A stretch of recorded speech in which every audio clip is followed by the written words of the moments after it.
ನಮಸ್ಕಾರ, ಶುಭೋದಯ ಪ್ರೀತಿಯ ವೀಕ್ಷಕರೆಲ್ಲರಿಗೂ ಸಂಕಲ್ಪ ಸದ್ದಿ ಕಾರ್ಯಕ್ರಮಕ್ಕೆ ಆತ್ಮೀಯ ಸ್ವಾಗತ ಹೇಳ್ತಾ ಇರೋದು ನನ್ನ ನೌಷಾ. ಪ್ರತಿನಿತ್ಯ ಕೂಡ ನಮ್ಮ ಈ ಕಾರ್ಯಕ್ರಮದಲ್ಲಿ ಸಾಕಷ್ಟು ವಿಚಾರಗಳು, ವೇದ, ಶಾಸ್ತ್ರ, ಪುರಾಣ, ಜ್ಯೋತಿಷ್ಯ, ವಾಸ್ತು, ಪರಿಹಾರಗಳು, ಯಾವುದೇ ರೀತಿಯಾಗಿರುವಂಥ ಸಮಸ್ಯೆಗಳಿದ್ದಲ್ಲಿ ಸರಳವಾಗಿ ಹೇಗೆ ನಾವು ಪರಿಹಾರ ಮಾಡ್ಕೊಳ್ಬಹುದು, ಇದೆಲ್ಲದ್ರ ಬಗ್ಗೆ ನಮಗೆ ಮಾಹಿತಿನ ನೀಡುವಂತಹ ಸ್ಪಿರಿಚುವಲ್ ಗುರು ಡಾಕ್ಟರ್ ವಿಷ್ಣುದತ್ತ ಗುರುಜಿಯವರಿದ್ದಾರೆ. ಗುರುಗಳನ್ನ ಕಾರ್ಯಕ್ರಮಕ್ಕೆ ಬರಮಾಡ್ಕೊಳ್ಳೋಣ. ನಮಸ್ತೆ ಗುರುಗಳೇ, ಕಾರ್ಯಕ್ರಮಕ್ಕೆ ಭಕ್ತಿಯ ಸ್ವಾಗತ. ಗುರುಗಳೇ, ಈ ಒಂದು ಮಾಸದಲ್ಲಿ ನಾವು ನೋಡಿರೋ ಹಾಗೆ ಈ ಅಯ್ಯಪ್ಪ ಸ್ವಾಮಿ ಮಾಲೆ ಧಾರಣೆಯನ್ನು ಮಾಡ್ತಾರೆ. ಸಾಕಷ್ಟು ವರ್ಷಗಳಿಂದ ಅದನ್ನು ಫಾಲೋ ಮಾಡ್ತಾ ಬಂದಿರ್ತಾರೆ. ಇನ್ನು ಕೆಲವರು ಹೊಸದಾಗಿ ಮಾಡಬೇಕು ಅಂತಿರ್ತಾರೆ. ಸೊ ಅಂಥವ್ರು ಏನೆಲ್ಲ ನೇಮ ನಿಷ್ಠೆಗಳನ್ನ ಫಾಲೋ ಮಾಡಬೇಕಾಗತ್ತೆ, ಈ ಮಾಲೆ ಧಾರಣೆ ಮಾಡೋದ್ರಿಂದ ಆಗುವಂಥ ಅನುಕೂಲಗಳು ಏನಿರಬಹುದು, ಇದ್ರ ಬಗ್ಗೆ ತಿಳಿಸೋದಾದರೆ ತಮ್ಮ ಅಭಿಪ್ರಾಯವನ್ನು ತಿಳಿಸಿ ಗುರುಗಳೇ. ಓಂ ವಿಶ್ವಸ್ಮೈ ನಮಃ. ಪ್ರೀತಿಯ ಬಂಧುಗಳೇ, ಅಯ್ಯಪ್ಪ ಸ್ವಾಮಿ ಮಾಲೆ ಬಹುಶಃ ನಮಗೆ ನೀವು ಎಲ್ಲಿಂದ ಎಲ್ಲಕ್ಕೆ ಕೌಂಟ್ ಮಾಡಿದ್ರು ಇತ್ತೀಚೆಗೆ ಕಾಣಿಸುತ್ತೆ. 30 ವರ್ಷಗಳಿಂದಲೋ ಅಥವಾ ಇನ್ನೂ ಒಂದು ಹೆಜ್ಜೆ ಮುಂದೆ ಹೋಗಿ ಇನ್ನೊಂದು 10 ವರ್ಷ, 40 ವರ್ಷಗಳ ಹಿಂದೆ ಈಚೆಗೆ ಏನು ಮಾಲೆ ಅಂತ ಬಂದಿದೆಯೋ, ನೀವು ಅಯ್ಯಪ್ಪ ಸ್ವಾಮಿಯ ಮೂವಿ ನೋಡಿದಾಗ, ನೀವು ಸಿನಿಮಾ ನೋಡಿದಾಗ ಬಹುಶಃ ಅದರಲ್ಲಿ ಕೆಲವೊಂದೆಲ್ಲ ನಿಮಗೆ ಅರ್ಥ ಆಗ್ತಕ್ಕಂತಹದ್ದು. ಮಕರ ಸಂಕ್ರಾಂತಿ ಇವೆಲ್ಲ ನೋಡಿರ್ತಾರೆ. ಒಟ್ಟಾರೆ ಮನುಷ್ಯನಿಗೆ ಶೀಘ್ರವಾಗಿ ಏನು ಬೇಕು ಅಂತಂದರೆ, ಬರೀ ನನ್ನ ಜೀವಿತ ಕಾಲವನ್ನು ವ್ಯರ್ಥ ಮಾಡಿಕೊಂಡಿದ್ದೇನೆ, 48 ದಿನಗಳನ್ನು ಪೂರೈಸಿದ ಮಾತ್ರಕ್ಕೆ ನನಗೆ ಬೇಕಾಗಿರತಕ್ಕಂಥ ಅಷ್ಟು ಐಶ್ವರ್ಯವನ್ನು ಪಡೆದುಕೊಳ್ಳಲಿದ್ದೇನೆ ಅನ್ನೋದು ಒಂದು ತಲೆಗೆ ತುಂಬಿಕೊಂಡ್ರೆ, ಅಟ್ಲೀಸ್ಟ್ ಒಬ್ಬ ನತದೃಷ್ಟ ಅಥವಾ ತುಂಬ ಬ್ಯಾಡ್ ಹ್ಯಾಬಿಟ್ಸ್ ಇರ್ತಕ್ಕಂಥವನು, ತುಂಬ ಚಟಗಳಿರ್ತಕ್ಕಂಥವನು, ಕೊನೆ ಪಕ್ಷ ಯಾರಾದರೂ ಗುರುಗಳು ಅಂತ ಹೇಳಿದರೆ ಈ 48 ದಿನಗಳಾದರೂ ಈ ಡಾಕ್ಟ್ರು ಕೆಲವೊಂದು ಡಿಸೀಸಸ್ಗೆ ಪತ್ತೆ ಹೇಳ್ತಾನೆ. ಇದು ತಿನ್ನಬೇಡ, ಅದು ತಿನ್ನಬೇಡ, ನೀವು ಶುಗರ್ ಇದೆ, BP ಇದೆ, ಈಗ ಎಲ್ಲ ಹೇಳಿದಾಗ ಸ್ವೀಟೆಲ್ಲ ತಿಂದು ಹೇಗೆ ಅವಾಯ್ಡ್ ಮಾಡ್ತಾನೋ, ಈ ಒಂದು ಕ್ರೌರ್ಯಗಳಿಂದ ಇರ್ತಕ್ಕಂಥವನು, ತುಂಬ ದುರ್ಬುದ್ಧಿ ಇರ್ತಕ್ಕಂಥವನು, ದುಶ್ಚಟಗಳಿರ್ತಕ್ಕಂಥ, ಕೊನೆ ಪಕ್ಷ ಈ 48 ದಿನಗಳ ಒಂದು ಮಂಡಲದಲ್ಲಿ ಅವನು ಸ್ವಲ್ಪ ಶಿಸ್ತಿರ್ತಾನೆ. ಹೇಗೆ ಶಿಸ್ತಿರ್ತಾನೆ? ತಣ್ಣೀರು ಸ್ನಾನ ಮಾಡ್ತಾನೆ, ಅವನೇ ಬಟ್ಟೆ ಒಗೆದು ವಾಶ್ ಮಾಡ್ಕೊಂಡು ಅವನೇ ಹಾಕ್ಕೊಳ್ಳುತ್ತಾನೆ, ಅವನೇ ಅಡುಗೆ ಮಾಡ್ಕೊಳ್ತಾನೆ. ಹೀಗೆ ಕೆಲವೊಂದು ನಿಯಮಗಳನ್ನು ಪಾಲಿಸ್ತಾನೆ. ಎಷ್ಟೊತ್ತಿಗೋ ಬೆಳಗ್ಗೆ 9-10 ಗಂಟೆಗೆ ಎದ್ದೇಳುತ್ತಿದ್ದವ 5 ಗಂಟೆಗೆ ಎದ್ದು ಸ್ನಾನ ಮಾಡ್ತಾನೆ. ಅವನ ಜೀವಿತ ಕಾಲದಲ್ಲಿ ಮಾಡಿರಲ್ಲ ಇದು. ಸೊ ರೊಟೀನ್ ಚೇಂಜ್ ಆಗುತ್ತೆ, ಬಹಳ ಬದಲಾಗಿರುತ್ತೆ ಇಲ್ಲಿ. ಎಷ್ಟು ಯಾವತ್ತೂ ಅವನ ದುರ್ನಾತ, ದುರ್ವಾಸನೆ, ದುರ್ಬುದ್ಧಿ, ದುಷ್ಟಜನ ಸಹವಾಸ ಹೀಗಿದ್ದವನು, ಯಾರ ಜೊತೆಗೂ ಕೂಡ ಸತ್ಸಂಗ ಇಲ್ಲವೇ ಇಲ್ಲ, ದುಡ್ಡಿನ ಸಂಘ ಹೀಗಿದ್ದವ ಕನಿಷ್ಠ ಪಕ್ಷ ಅವನು ಎಷ್ಟು ವಯಸ್ಸಾಗಿದೆ ಗೊತ್ತಿಲ್ಲ, ಈಗ 20, 30, 40, 50 ಆಗಿದೆಯೋ, ಆ 48 ದಿನಗಳನ್ನು ಇವನ ಜೀವಿತ ಕಾಲಕ್ಕೆ ಅಪ್ಲೈ ಆಗುವಂಥದ್ದು. ಅಷ್ಟು ಸಾಮಾನ್ಯವಾಗಿರ್ತಕ್ಕ ವ್ರತಗಳೆಲ್ಲ ಇವು.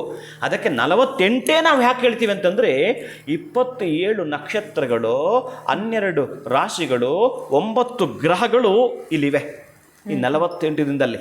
ಬಹುಶಃ ನೀನು 9 ದಿನ ಮಾಡಿದರೆ ನೀನು ನವಗ್ರಹಗಳು ಕೂಡ್ಬೇಕು ಮಾತ್ರ ಒಳಗಾಗ್ತೀಯ. ಇದೇ ನನ್ನ ಪ್ರಶ್ನೆ ಆಗಿತ್ತು, ಕಡಿಮೆ ದಿನ ಮಾಡ್ಬೋದಾ, 48 ಮಾಡಬೇಕಾ ಅಂತ. ಅದೇ ಇದೆ. ಕೊನೆ ಪಕ್ಷ ಆ 27 ನಕ್ಷತ್ರಗಳಿದಾವಲ್ಲ, ಅಲ್ಲಿ ಎಲ್ಲೋ ಒಂದು ಕಡೆ ಆ 27ರಲ್ಲಿ ಈಗ ಅಶೋಕ ಅನ್ನೋ ತಗೊಳ್ಳೋಣ, ಎಕ್ಸಾಂಪಲ್ ತಗೊಳ್ಳೋಣ. ಅವೊಂದು ಏನಾಗುತ್ತೆ, ಕೃತಿಕಾ ನಕ್ಷತ್ರ ಮೇಷರಾಶಿ ತಗೊಳ್ಳೋಣ, ಇಲ್ಲ ಸುರೇಶ್ ಅಂತ ತಗೊಳ್ಳೋಣ, ಶತಭಿಷ ನಕ್ಷತ್ರ ಕುಂಭರಾಶಿ ತಗೊಳ್ಳೋಣ. ಈ ಶತಭಿಷ ನಕ್ಷತ್ರವು ಆ ಕೃತಿಕಾ ರಾಶಿಯು ಆ 27 ನಕ್ಷತ್ರಗಳ ಒಳಗಡೆಯೇ ಇದೆ. ಆ 12 ರಾಶಿಗಳಲ್ಲೇ ಬರ್ತಾನೆ. ಇನ್ನು ಆ 12 ರಾಶಿಗಳು ಯಾರು, ಮೇಷ, ವೃಷಭ, ಮಿಥುನ, ಕಟಕ, ಸಿಂಹ, ಕನ್ಯಾ, ತುಲಾ ಇವೆಲ್ಲ ಏನು ಬರ್ತಾವೋ, ಇದ್ರೆ ಅವನ ಕುಟುಂಬದವ್ರು ಯಾರೋ ಒಬ್ರು ಇರ್ತಾರೆ, ಅಥವಾ ಇವನ ಮಿತ್ರ ಯಾರೋ ಒಬ್ಬರು ಇರ್ತಾನೆ, ಇವನು ಅವನ ಮಿತ್ರ ಇಬ್ಬರು ಸೇರ್ಕೊಂಡು ಬಿಸ್ನೆಸ್ ಮಾಡ್ತಿರ್ತಾರೆ. ಆ 27 ನಕ್ಷತ್ರಗಳಲ್ಲಿ ಇವನದ್ದು ಇರುತ್ತೆ. ಇವನೊಂದು ಪ್ರೇಯರ್ ಮಾಡ್ತಾನೆ ಅಂತಂದ್ರೆ, ಒಂದು ಪ್ರಾರ್ಥನೆ ಮಾಡ್ತಾನೆ ಅಂದರೆ, ಆ ಪ್ರಾರ್ಥನೆಗೆ ಅಷ್ಟೊಂದು ಶಕ್ತಿ ಇದೆ. ಈಗ ಚೆನ್ನಾಗಿ ಬೆಂಕಿ ಅಂದರೆ ಭಯ ನಮಗೆ, ಆ ಬೆಂಕಿನ ಆರಿಸುವಂಥ ಶಕ್ತಿ ನೀರಿಗಿದೆ. ಯಾವಾಗ ಅಂತಹ ಕಟು ವಾಸ್ತವ ಇವುಗಳೆಲ್ಲ ಕೂಡ.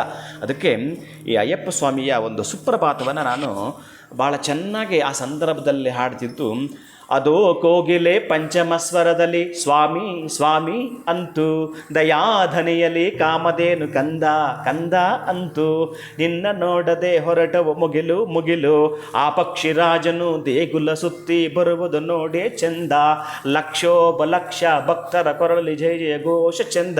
ಈಗ ಅಯ್ಯಪ್ಪನದ್ದು ಹೇಳುತ್ತಿದ್ದರೆ ಆ ಒಂದು ಸುಪ್ರಭಾತ ರೋಮಾಂಚನವಾಗ್ತಿತ್ತು. ಅಷ್ಟು ಅದ್ಭುತವಾಗಿರತಕ್ಕಂತಹ ಸುಪ್ರಭಾತವನ್ನು ಕೇಳೋ ಮುಖಾಂತರ ಇವನಿಗಿರಿರ್ತಕ್ಕಂಥ ನಿಮ್ಗಿರ್ತಕ್ಕಂಥದ್ದು 8 ದಾರಿದ್ರ್ಯಗಳು ಶಮನವಾಗ್ತವಂತೆ. ಯಾವುದು? ಆ ಬ್ರಾಹ್ಮಿ ಮುಹೂರ್ತದಲ್ಲಿ ಅಯ್ಯಪ್ಪ ಸ್ವಾಮಿಯ ಸುಪ್ರಭಾತವನ್ನು ಕೇಳೋದ್ರಿಂದ ಗೊತ್ತಿಲ್ಲ, ಇವನು ಯಾವುದೋ ಸಂದರ್ಭದಲ್ಲಿ ಕಟಿಂಗ್ ಮಾಡಿಬಿಟ್ಟಿದ್ದಾನೆ, ಮಾಡಬಾರ್ದಾಗಿತ್ತು, ಅವನು ಹುಟ್ಟಿರೋ ನಕ್ಷತ್ರ ಇರುತ್ತೆ, ಅಥವಾ ಅವನದಾಗಿರ್ತಕ್ಕಂಥ ಅಮಾವಾಸ್ಯೆ ಇರುತ್ತೆ, ಪೌರ್ಣಮಿ ಇರುತ್ತೆ, ಅಷ್ಟಮಿ ಇರುತ್ತೆ, ಈ ತರಹದ ದಿನಗಳಲ್ಲಿ ಅವನು ಮಾಡಬಾರ್ದಾಗಿತ್ತು, ಮಾಡಿದ್ದಾನೆ, ಅದಕ್ಕೆ 1% ಅವನಿಗೆ ಹಾಕಿದ ದಾರಿದ್ರ್ಯವನ್ನು.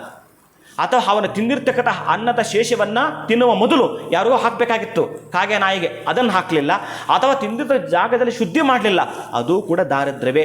ಈ 8 ದಾರಿದ್ರ್ಯಗಳಲ್ಲಿ 1 ದಾರಿದ್ರ್ಯವನ್ನು ತೊಳೆಯುವ ಶಕ್ತಿ ಅಯ್ಯಪ್ಪ ಸ್ವಾಮಿ ಸುಪ್ರಭಾತಗಳು ತೆಗೆದೇ ರೀ. ಮಾಲೆ ಆಮೇಲೆ ಮಾತಾಡೋಣ. ಅಂತಹದ್ದು ಮಾಲೆ ಏನಾದರೂ ನೀವು ಧರಿಸ್ತೀರಿ ಅಂತಂದರೆ ಸಂಪೂರ್ಣವಾಗಿ ನೋಡಿ, ಒಂದು ಮಾಲೆ ಅಂದರೆ 108 ಮಣಿಗಳಿರ್ತಾವಂತೆ. ನೀವು ಸಮಾನ ಕೇಳಿದ್ದೀರಿ, ಮನುಷ್ಯ ಹೆಂಗೆ ಒದ್ದಾಟ ಮಾಡ್ತಾನಂದರೆ, ಏನೋಪ್ಪ ಹುಟ್ಟಿದಾಗಿನಿಂದ ಪ್ರಾರಬ್ಧ ಯಾವಾಗಲೂ ನಂಗೆ 108 ಸಮಸ್ಯೆನೇ, 108 ಸಂಖ್ಯೆನ ಬಳಸ್ತಾನೆ. ಇಲ್ಲಿ ಈ ಆಂಬುಲೆನ್ಸ್ಗೂ ನೋಡಿ 108, ಆ 108 ಸಂಖ್ಯೆನೇ ಇಟ್ಟಿದ್ದಾರೆ. ಅದಕ್ಕೆ ಈ 108 ಏನದು? 108 ಅಂತ ಅದು. ಹಾಗೆ ನೀವು 27 ನಕ್ಷತ್ರಗಳ ಬಗ್ಗೆ ತಿಳ್ಕೊಂಡಿದ್ದೇನೆ ಅಂತಂದರೆ, ಒಂದು ನಕ್ಷತ್ರಕ್ಕೆ 4 ಪಾದ ಇದೆ. ಆ 4 ಪಾದ ಇಂಟು ಕರೆಕ್ಟಾಗಿ ನೀವು ಮಾಡಿದಾಗ ಬರ್ತಕ್ಕಂಥದ್ದು 27, 108 ಬರುತ್ತೆ. ಒಟ್ಟಾರೆ ಯಾವುದೇ 1ನೇ ಚರಣ ಆಗಿರಬಹುದು, 2ನೇ ಚರಣ ಆಗಿರಬಹುದು, 3ನೇ ಚರಣ ಆಗಿರಬಹುದು, 4ನೇ ಚರಣ ಆಗಿರಬಹುದು, ಈ 4 ಚರಣಗಳಲ್ಲಿ ನಿನ್ನ ತಾಯಿ ಆಗಿರಬಹುದು, ನಿನ್ನ ತಂದೆ ಆಗಿರಬಹುದು, ನಿನ್ನ ಮಗ ಆಗಿರಬಹುದು, ಮಗಳಾಗಿರಬಹುದು, ಸ್ನೇಹಿತನಾಗಿರಬಹುದು, ನಿನ್ನ ಸಹೋದರನಾಗಿರಬಹುದು, ಮಿತ್ರ, ಅಣ್ಣ, ಯಾರ್ದಾದ್ರೂ ಒಬ್ಬರದ್ದು ಕೂಡ ಪಾದದಿಂದ ಕೂಡ ಇನ್ಕ್ಲೂಡ್ ಮಾಡ್ತಾನೆ. ಒಂದೇ ಒಂದು ಸೆಕೆಂಡಲ್ಲಿ ಇಬ್ಬರು ಹುಡ್ತಾರೆ, ಒಂದೇ ಸೆಕೆಂಡ್ಗೆ ಟ್ವಿನ್ಸು, ಒಬ್ಬ ದಿವಾನ್ ಆಗ್ತಾನೆ, ಒಬ್ಬ ಜವಾನ್ ಆಗ್ತಾನೆ. ಎಂಥ ಕರ್ಮ ಇದು! ಯಾವುದೋ ಲೆವೆಲ್ಗೆ ಹೊರಟೋಗ್ತಾನೆ, ಇನ್ನೊಬ್ಬ ಬಿಕಾರಿ ಆಗಿರ್ತಾನೆ, ಭಿಕ್ಷೆ ಬೇಡ್ತಿರ್ತಾನೆ, ಒಂದೇ ಕುಟುಂಬದವನೇ, ಅವನ ಅಣ್ಣ ಇವನ್ ತಮ್ಮ. ಇದನ್ನು ಕೂಡ ಬದಲಾಯಿಸುತ್ತೀರಿ ನೀವು. 48 ಏನಾದರೂ ಕರೆಕ್ಟ್ ಅಯ್ಯಪ್ಪ ಸ್ವಾಮಿಗೆ ನಡ್ಕೊಂಡು ಬಿಟ್ಟರೆ, ಅಯ್ಯಪ್ಪನ ಹೇಳಿರೋ ಪ್ರಕಾರ ಆತ ಏನು ಬಾಣವನ್ನು ಹೂಡಿದನೋ ಆ ಕ್ಷೇತ್ರವನ್ನು ನೀವು ಒಮ್ಮೆ ನೋಡಿ ಬರ್ತೀನಿ ಅಂತಂದರೆ, ನಿಮ್ಮ ಕಷ್ಟಗಳ 108 ಮಾಲೆ ರೂಪದಲ್ಲಿ ಇದೆಯಲ್ಲ, ಅದು ತೊಲಗುತ್ತಂತೆ. ಶ್ರದ್ಧಾವಾನ್ ಲಭತೆ, ಶ್ರದ್ಧೆ ಭಕ್ತಿಯಿಂದ ಮಾಡಿದಾಗ ನೀವು ಆ ಮಾಲೆ ಹಾಕಿ ನೀವು 1 ಮಂಡಲ ಕಾಲ ಹೇಗಿರಬೇಕು ಹಾಗಿರದಿದ್ದರೆ ಏನು ಹೇಳ್ತಾನೆ ಗೊತ್ತಾ? ನಾವು ಇಲ್ಲಿ ಮಾಡಿರೋ ಪಾಪಗಳನ್ನು ತೊಳೆದುಕೊಳ್ಳೋ ಕ್ಷೇತ್ರಗಳು ಅವಂತೆ. ನೀವು ಆ ಕ್ಷೇತ್ರಗಳೆಲ್ಲ ತಪ್ಪು ಮಾಡಿದರೆ ಕ್ಷಮೆ ಇಲ್ಲ ಯಾವುದೇ ಕಾರಣಕ್ಕೂ. ಮತ್ತು ನೀವು ಆ ಮಾಲೆ ಹಾಕಿ ಜೂಜಾಡ್ತೀನಿ, ಮತ್ತೊಂದು ಮಾಡ್ತೀನಿ, ಇನ್ನೊಂದು ಮಾಡ್ತೀನಿ, ಆ ಕ್ಷೇತ್ರದಲ್ಲಿ ಇನ್ನೇನೋ ಮದ್ಯಪಾನ ಮಾಡ್ತೀನಿ, ಟೂ ಮಚ್ ನಾನ್ಸೆನ್ಸ್. ಸಾಧ್ಯವೇ ಇಲ್ಲ, ಕ್ಷೇತ್ರಗಳಿಗೆ ಆ ಅವಕಾಶವೇ ಇಲ್ಲ. ಅದಕ್ಕಾಗಿಯೇ ಇಲ್ಲಿ ಮಾಡಿರ್ತಕ್ಕಂಥ ಕರ್ಮಗಳನ್ನ ತೊಳೆದುಕೊಳ್ಳಿರ್ತಕ್ಕಂಥ ಕ್ಷೇತ್ರಗಳು. ಅದಕ್ಕಾಗಿ ನೀವು ಮಾಡಬೇಡಿ, ಮಾಡಿದರೆ ಅಟ್ಲೀಸ್ಟ್ ಕೊನೆಯ ಪಕ್ಷ 50 ವರ್ಷಗಳು ಈಗೋ ಹಾಗೂ ತಿಂದಾಕಿದೆಯಾ. ಇನ್ನು ಬದುಕಿದ್ರೆ ಅಮ್ಮಮ್ಮ ಅಂದ್ರೆ 15-20 ವರ್ಷ ನೀನು ಬದುಕಿರ್ತೀಯ. ಅಲ್ಲಿ ಆದರೂ ಅದೃಷ್ಟವನ್ನು ಪಡ್ಕೊಂಡು ನೀನು ಚೆನ್ನಾಗಿರಬೇಕು ಅಂತಂದರೆ ಆ 48 ದಿನಗಳ ಕಾಲ ಭಗವನ್ನಿಯಾಮಕನ ಬಳಿ ಇರುವಂಥದ್ದು. ಸ್ವಾಮಿ, ನಾನು ಮಾಡಬಾರ್ದು ಮಾಡಿಬಿಟ್ಟಿದ್ದೇನೆ, 2 ಕಾಲಗಳು ನಂದಿದೆ, ವರ್ಷಕ್ಕೆ ಏನಾದರೂ ಮಾಡಿ, ವರ್ಷ ಪೂರ್ತಿ ಏನಾದರೂ ಮಾಡ್ಕೊ, ನೀನು ವರ್ಷದಲ್ಲಿ 1 ದಿನ ಆದರೂ ಭಗವಂತನ ಆಲಯಕ್ಕೆ ನಡೆಯಬೇಕು. ಈ 2 ಕೈಗಳು ಏನು ಕೆಟ್ಟ ಕೆಲಸ ಮಾಡಿದೆಯೋ ಗೊತ್ತಿಲ್ಲ, 1 ದಿನ ಆದರೂ ಭಗವಂತನ ಅರ್ಚಿಸಬೇಕು. ಈ ಕಣ್ಣುಗಳು ವರ್ಷ ಪೂರ್ತಿ ಏನೇನು ಕೆಟ್ಟದನ್ನು ನೋಡಿದೆಯೋ ಗೊತ್ತಿಲ್ಲ, 1 ದಿನ ಆದರೂ ಆ ಅಯ್ಯಪ್ಪನನ್ನು ಕಾಣಬೇಕು. ವರ್ಷ ಪೂರ್ತಿ ಈ ನಾಲಿಗೆ ಏನೇನೇನೇನು ಕೆಟ್ಟ ಪದಗಳನ್ನ ಬಳಸಿದೆಯೋ ಗೊತ್ತಿಲ್ಲ, ಯಾರನ್ನು ಬೈದಿದೆಯೋ ಗೊತ್ತಿಲ್ಲ, ಯಾರನ್ನು ನಿಂದಿಸಿದೆಯೋ ಗೊತ್ತಿಲ್ಲ. ಇವತ್ತು 1 ದಿನ ಆದರೂ ಅಯ್ಯಪ್ಪನಿಗೆ ಒಂದು ನಿಂದಿಸೋದನ್ನು ಬಿಟ್ಟು ವಂದಿಸೋದನ್ನು ಕಲಿಬೇಕು. ಈ 2 ಕಿವಿಗಳು ಏನೇನು ಕೆಟ್ಟ ಕಥೆಗಳನ್ನ ಕೇಳಿದೆಯೋ ಗೊತ್ತಿಲ್ಲ, 1 ದಿನ ಆದರೂ ಆ ಅಯ್ಯಪ್ಪನ ಕಥೆಯನ್ನು ಕೇಳೋ ಮುಖಾಂತರ ನಿನ್ನ ಜನ್ಮ ಪುನೀತವನ್ನಾಗಿಸ್ಕೋಬೇಕು.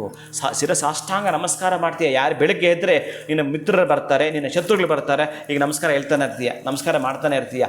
ಈ ಅದೋಕ್ಷ ಜನಗೆ ಮಾಡತಕ್ಕಂತಹ ನಮಸ್ಕಾರ ಇದೆಯಲ್ಲ, ನಿಂದಿರ್ತಕ್ಕಂತಹ ಯಾವುದು ನಿನ್ನ ಒಳಗಡೆ ಬಂದಿರಬಾರ್ದು ಅಂತಹದ್ದೆಲ್ಲವೂ ಕೂಡ ದೌರ್ಭಾಗ್ಯಗಳನ್ನು ದೂರ ಸರಿದು ಸುಪುಷ್ಪವಾಗಿರ್ತಕ್ಕ ಸೌಭಾಗ್ಯವನ್ನು ಕರುಣಿಸ್ತಕ್ಕಂತಹ ವ್ರತಗಳವು.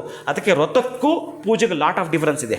2 ಊದು ಕಡ್ಡಿ ಹಚ್ಚಿಬಿಟ್ಟು ನೀವು ಧೂಪ ಹೇಳುವ ಕರೆಕ್ಟಾಗಿ ಅಗುರ ಚಂದನ ಗುಗ್ಗಳಿಯ ದಿವ್ಯಗಂಧದ ಪುಡಿಗಳ ಧೂಪ ಹಾಕಿ ಮೇಲೆ ಕೆತ್ತಿ ಗುಡಿಯ ತುಂಬ ಘಮಘಮ, ಗುಡಿಯ ತುಂಬ ಘಮಘಮ, ಅಂಧಕಾರವ ಹೋಗಲಾಡಿಸಿ ಜಗಕ್ಕೆ ಬೆಳಕನ್ನು ನೀಡುವ ಸೂರ್ಯಚಂದ್ರ ಶಕ್ತಿದಾತ ಧೂಪದಾರತಿ ದೇವಗೆ, ಧೂಪದಾರತಿ ದೇವಗೆ. ಇಷ್ಟಂದ್ರೂ ತೃಪ್ತಿ ಆಗ್ತಾನಂತೆ ಭಗವಂತ. ಆದರೆ ವ್ರತ ಹಾಗಲ್ವೇ ಇಲ್ಲ, ವ್ರತಕ್ಕೆ ನಿಬಂಧನೆಗಳಿದೆ.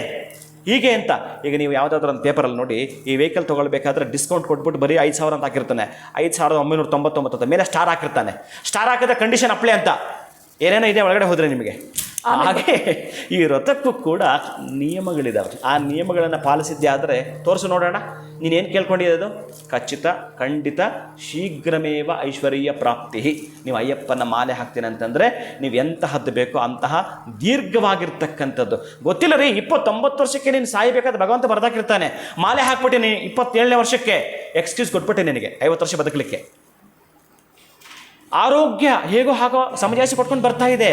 ನಿನ್ನ ಮರಣ ತಪ್ಪಿಸಿದೆ, ಅನಾರೋಗ್ಯ ಕೊಟ್ಟಿರ್ಬೋದು, ಒಂದಲ್ಲ ಒಂದಿನ ಲಾಟ್ರಿ ಹೊಡೆದಾಗ ಆಚೆ ಬಂದೇ ಬರ್ತೀಯ. ಅದಕ್ಕಾಗಿ ಕೆಲವೊಂದು ಕಟ್ಟುಪಾಡುಗಳು ಏನಕ್ಕೆ ಇಟ್ಟಿರೋ ಶಾಸ್ತ್ರಗಳು ಅಂತಂದರೆ ಶಾಸ್ತ್ರವೇ ಪ್ರಮಾಣ. ಆದ್ದರಿಂದ ಇಲ್ಲಿ 48 ದಿನ ನಿಮ್ಮ ಆಚರಣೆ ಅಂದರೆ ಚೆನ್ನಾಗಿತ್ತು ಅಂತಂದರೆ ಖಚಿತ ಖಂಡಿತ ಅಯ್ಯಪ್ಪ ನಿಮ್ಮ ಬದುಕಲ್ಲಿ ಅಯ್ಯಯ್ಯೋ ಅಂತಿರ್ತಿರಲ್ಲ ಅದನ್ನು ಹೋಗಲಾಡಿಸ್ತಾನೆ ಅಯ್ಯಪ್ಪ. ಅಂತಹ ಅಯ್ಯಪ್ಪನನ್ನು ಆಡಿ ಕೊಂಡಾಡಿ ಅತ್ಯಂತ ಪ್ರೀತಿಯ ಯೋಗವನ್ನೇ ಪಡೆದುಕೊಳ್ತೀರಿ. ನಿಮ್ಮಲ್ಲಿ ಜಾತಗಳ ಯೋಗಗಳೇ ಇಲ್ಲವಾ ಅಂತ ಯೋಗಗಳನ್ನ ಪಡ್ಕೊಳ್ತೀರಿ ಕೆಲವು ವ್ರತಗಳಿಂದ ಪ್ರೀತಿಯ ಬಂಧುಗಳೇ. ಖಂಡಿತ ಗುರುಗಳೇ, ಇಲ್ಲದೇ ಇರುವಂಥ ಯೋಗಗಳನ್ನ ನಾವು ಹೇಗೆ ಪಡೆದುಕೊಳ್ಬಹುದು, ಜೊತೆಗೆ 48 ದಿನಗಳ ಕಾಲ ನಾವು ಇದರ ಒಂದು ಆಚರಣೆ ಮಾಡೋದ್ರಿಂದ ಖಂಡಿತ ನಮ್ಮ ಒಂದು ಸಂಕಷ್ಟಗಳಾಗಿರಬಹುದು, ಸಮಸ್ಯೆಗಳಿಂದ ನಾವು ದೂರ ಹೊರಗಡೆ ಬರೋದಕ್ಕೆ ಸಹಾಯ ಆಗುತ್ತೆ ಅಂತ ತಿಳಿಸಿದ್ರಿ. ಅದಷ್ಟೇ ಅಲ್ಲದೆ 48 ದಿನ ಮಾಡೋದ್ರಿಂದ ಮಾತ್ರ ಫಲ ಅನ್ನುವಂಥದ್ದು ಪರಿಪೂರ್ಣವಾಗಿ ಸಿಗುತ್ತೆ ಅಂತ ತಿಳಿಸ್ಕೊಟ್ಟಿದ್ದೀರಾ. ಅದ್ಭುತವಾಗಿರುವಂಥ ಮಾಹಿತಿನ ವೀಕ್ಷಕರಿಗೆ ತಿಳಿಸಿದ್ದೀರಾ. ಧನ್ಯವಾದಗಳು ಗುರುಗಳೇ, ತಮಗೆ ನಮಸ್ಕಾರ. ಹರೇ ಶ್ರೀನಿವಾಸ. ಇನ್ನು ಅಯ್ಯಪ್ಪ ಸ್ವಾಮಿ ಮಾಲೆ ಹಾಕಬೇಕು ಅನ್ನೋರು ಯಾವ ರೀತಿಯಾಗಿರುವಂಥ ನೇಮ ನಿಷ್ಠೆಗಳನ್ನ ನೀವು ಫಾಲೋ ಮಾಡಬೇಕಾಗತ್ತೆ. 48 ದಿನಗಳ ಕಾಲ ಆಚರಣೆ ಮಾಡೋದ್ರಿಂದ ನಿಮ್ಮ ಸಂಕಷ್ಟಗಳು ಖಂಡಿತವಾಗ್ಲೂ ದೂರ ಆಗುತ್ತೆ ಅನ್ನೋದ್ರ ಬಗ್ಗೆ ನಮಗೆ ಗುರುಗಳು ತಿಳಿಸಿದ್ದಾರೆ. ಇವತ್ತಿನ ವಿಡಿಯೋನ ಮುಗಿಸುವಂಥ ಸಮಯ ಆಗಿದೆ. ಮತ್ತೊಂದು ಹೊಸ ವಿಚಾರದೊಂದಿಗೆ ತಮ್ಮನ್ನ ಭೇಟಿ ಮಾಡ್ತೀನಿ. ನಮಸ್ಕಾರ.